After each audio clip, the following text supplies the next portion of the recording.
Extract from the book The 5-Star Business Network, written by Vivek Sood. 5-Star Book Plus Sa Change, Plus Ka Islamim Jose Alphonse Ka, Legs 1849. Before we embark on the journey of exploration into the current realms of business networks, let us take a journey into the past.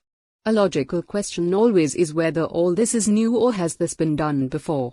After all, as the quotation above says, the more things change the more they remain the same. This is true of the business networks too. In a way, the networks we are talking about in this book are not new at all. Some features, such as speed, trust-building mechanisms, outcomes and science of network creation and harnessing are new. However, similar networks have existed informally or informally through the ages. And each time, they have been very effective in creating value for the participants, business community, and society in general. In this chapter, let us briefly visit some of these networks through the centuries and see what we can learn from them. History is our best teacher. At this point, it is appropriate to note that we will keep these discussions of historical business networks brief, neutral and non-controversial. The reason, besides efficiency, is that our objective is not a detailed study of characteristics, pros and cons, or even moral rectitude of the participants. Rather, it is more mundane exercise in finding parallels with the current business networks and their key characteristics. The Silk Route, a vast ancient business network, travels _of_Marco Polo 300 by 153. Without going too far back into the antiquity, let us start our journey at the Silk Route of the Middle Ages. At its peak, the Silk Route extended nearly 4,000 miles from the coast of China through the territories of China, Central Asia, India, Persia and Assyria to the Mediterranean coast of Levant and onwards by sea to the fabled city of Venice and beyond. The term Silk Road creates an image of a road, perhaps even a boulevard traversed by a camel train laden with expensive cargoes and well protected by security. The truth is, however, is far more complex. In reality, it was a complex network of caravans, camel trains, serais, traders, money lenders and ships extended across the known world of the time to carry merchandise as diverse as silk, spices, wool, fabrics, tea, porcelain, carpets, ivory and other such items of high value.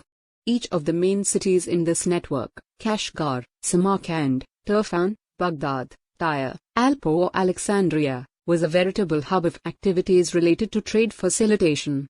The participants in this network, whether a Sigd merchant, or a Chinese caravan owner, or a Florentine ship captain, were handsomely rewarded for their enterprise and ability to work their part in harnessing the power of the network. Marco_Polo traveling 300 by 188. Let us look at how the network was organized in practice. In the agrarian society of the Middle Ages, the most precious commodity traded by the business network was the spices. Before the advent of refrigeration, spices were necessary to preserve food as well as mask the flavor of spoiled or rancid ingredient. Many spices such as pepper, cloves, mace and cumin, ginger, nutmeg, cinnamon and saffron traded for margins up to 3,000%, and some of these were regularly sold for prices more than their weight in gold. With such high margins, demand was never a constraint. The extent and security of the supply route was. It was usual for the goods to change ownership more than 25 times between the producers in the East and the eventual consumer in the West. Each middleman added his own margin as well as embellishment to the story. For example, Arab merchants told their European buyers that the cloves were netted out of River Nile and cinnamon came from the birds. Without any central command, the entire network was organized towards one end: production, collection and transportation of the spices and similar produce to the destinations in Europe. Numerous middlemen, camel caravan owners, merchants, ship owners, and financiers participated in this chain, each within their own territory and with their own margin. It is estimated that the middlemen's share of the profit in this enterprise was more than 90%. Read more on the 5-Star Business Network.